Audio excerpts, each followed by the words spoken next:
Hello everyone welcome back to my YouTube channel. तो student आज आम देखा +3 सेकेंड सेमिस्टर जो मानकर ओडिया ऑनर्स रही आज आम देखा कोर 3 बुक्र selected question and previous year question.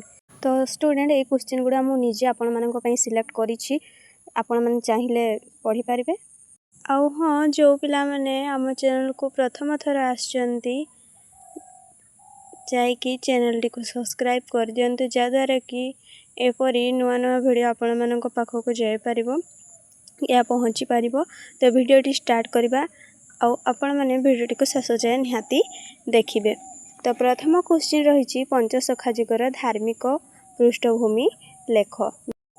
तापर रही तुम मानकर ओडिया भागवतर मौलिकता कौन, चंडी पुराणर विशेषत्व लेख, लक्ष्मी पुराणर विशेषत्व कौन, हेतु उदय भागवतर तात्विक आलोचना कौन जहाँकि सम्बलपुर यूनिवर्सिटी क्वेश्चन आसीथिला।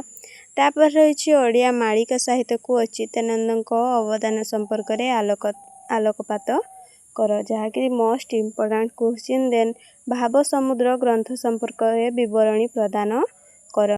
यार परवर्ती क्वेश्चन देखंतु अर्थ कैली संपर्क में आलोचना कर। तापर रही बिलंका रामायण सारण मौलिकता प्रतिपादन कर। तापर रही कायातरु चर्चा पंच बेडालर तात्पर्य बुझाओ। तापरवर्ती क्वेश्चन रही चर्चा गीतिकार नामकरण संपर्क में एक संक्षिप्त टिप्पणी प्रदान कर। तापर रही गोरखनाथ संपर्क में टिप्पणी प्रस्तुत कर। तो ये क्वेश्चन गुड़ा था तुम मानकर 5 मार्क क्वेश्चन। तापर रही 8 mark previous year question screen दिया जाए देखो। आपणकर फास्ट क्वेश्चन रे थिला चर्चा गीतिकार धार्मिक मूल्यबोध संपर्क में आलोचना कर। चर्चा गीतिकार तत्कालीन समाज किपरि प्रतिफलित होइछि विचार कर। नाथ धर्म आधारित ओडिया साहित्यर परिचय प्रदान कर। तो आपण मैंने स्क्रीन दिया जाइए आपण मैंने देखिपारे जो मानक दरकार स्क्रीनशॉट करनी। देन आम जो गुड़ा मु सिलेक्ट करी से गुड़ा देखने।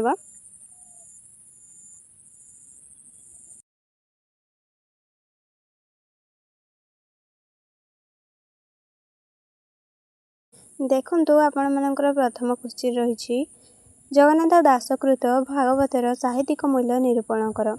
सेकेंड रही बलराम दासंक एक सफल सृष्टि होछि लक्ष्मी पुराण उक्तिटीर सत्यता विचार कर। तापर रही पंचसखा साहित्यर परिचय प्रदान कर। एवं रही तुम मानकर क्वेश्चन गुड़ा देखिनियो।